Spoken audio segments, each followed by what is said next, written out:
This will sound weird, but I just find that I love these women. I don't know them, but I love them.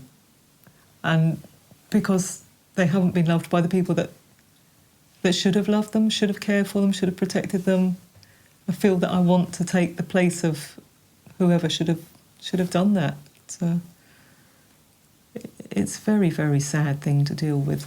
As a police officer, 30 years I've been investigating crime, and I've learned to compartmentalise. You can't bring your emotions home all the time. You can't think about things all the time, but still you do. Still you do.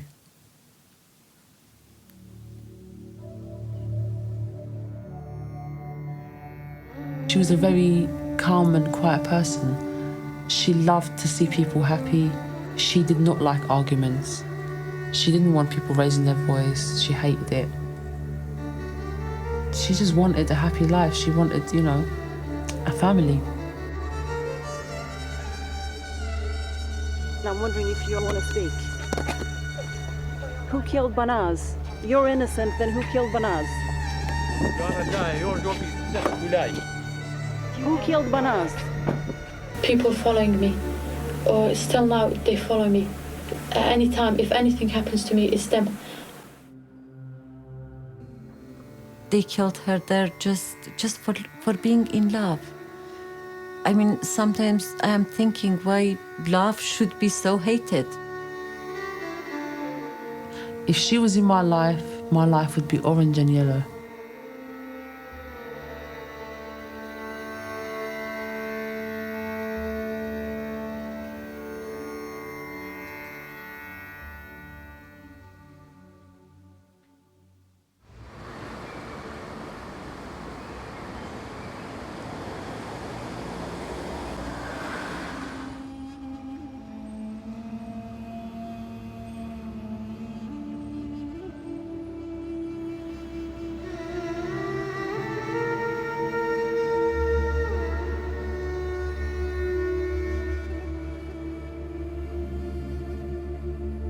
Banaz lived here.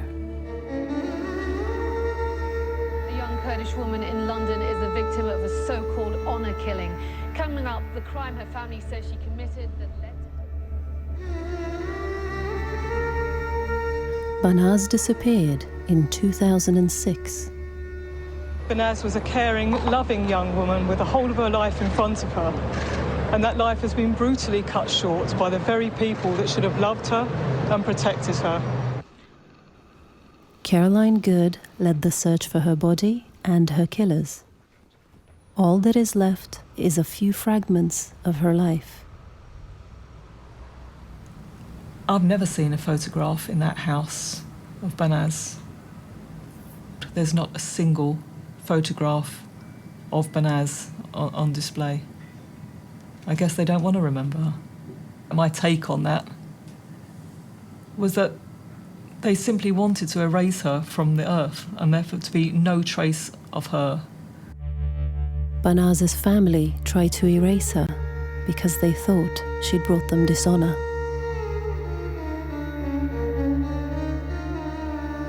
This is her story. She was born in Iraq in 1985. She had a brother and 4 sisters.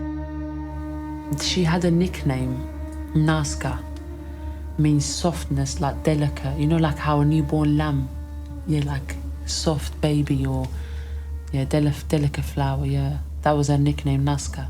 Bekal is her older sister. She wears a veil, not because she wants to, but because she has to.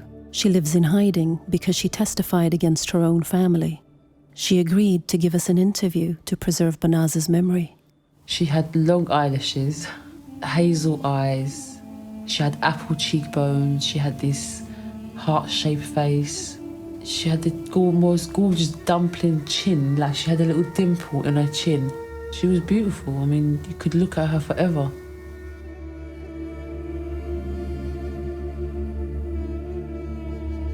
In the countries that we are from, women has absolutely no rights. No rights for custody for children, no rights for divorce, no rights to choose their partner.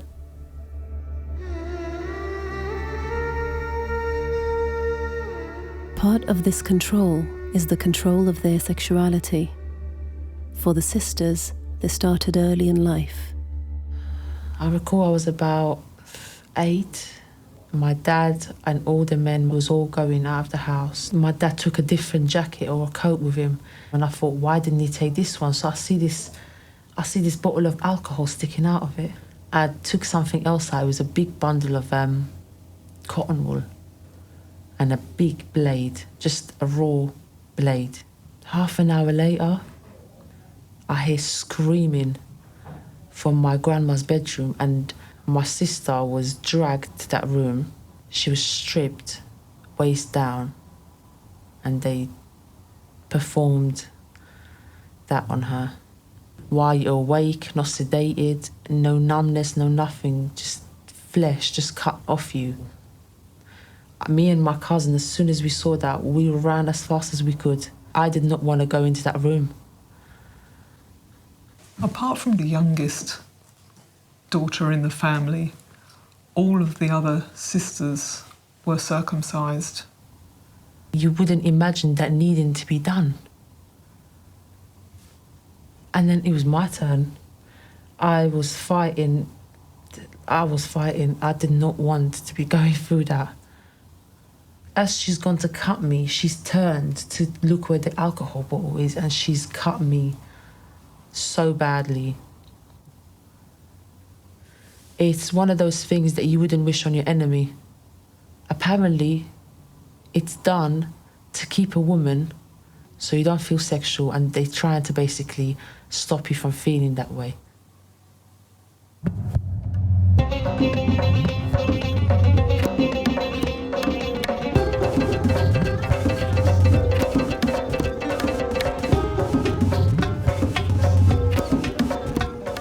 Banaz's family came to London in 1995 as refugees from Saddam Hussein.